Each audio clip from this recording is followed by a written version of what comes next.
కృత్రిమ మేధ సాంకేతికతలో భారత్ కేవలం వినియోగదారుడిగానే మిగిలిపోకూడదని, ప్రపంచానికి ఏఐని సృష్టించే స్థాయికి ఎదగాలని Reliance industries chairman Mukesh Ambani పిలుపునిచ్చారు.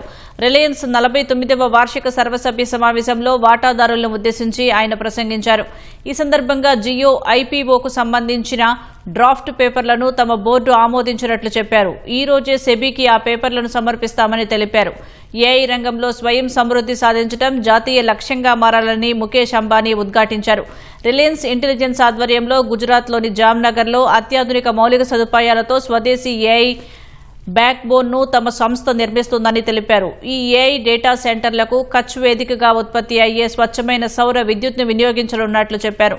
ఈ ప్రాజెక్టులో భాగంగా ఈ ఏడాది చివరి నాటికి తొలిదశలో 120 మెగావాట్ల ఏఐ కంప్యూట్ సామర్థ్యాన్ని అందుబాటులోకి తీసుకురానున్నట్లు ప్రకటించారు. భారీ ఎత్తున ఏఐ సేవలను అందించేందుకు ఎన్విడియాతో పాటు గూగుల్, మెటా వంటి గ్లోబల్ టెక్ దిగ్గజాలతో రిలయన్స్ భాగస్వామ్యాలు కుదుర్చుకుందని ముఖేష్ అంబానీ తెలిపారు.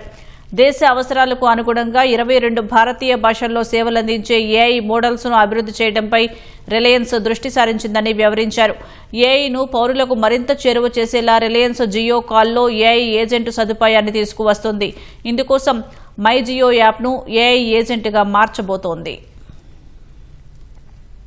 In the past, I have spoken to you about the revolutionary power of artificial intelligence. I firmly believe that India should not be a mere consumer of AI created elsewhere. It must become a creator, adopter, and a global leader in AI. That is why we announced Reliance Intelligence last year as our newest growth engine. Our objective is to build a profitable AI infrastructure, platform, and services business serving consumers, enterprise, and governments at scale. We set out a clear vision, identified the focus areas, and began building the right partnerships with Google, Meta, and NVIDIA.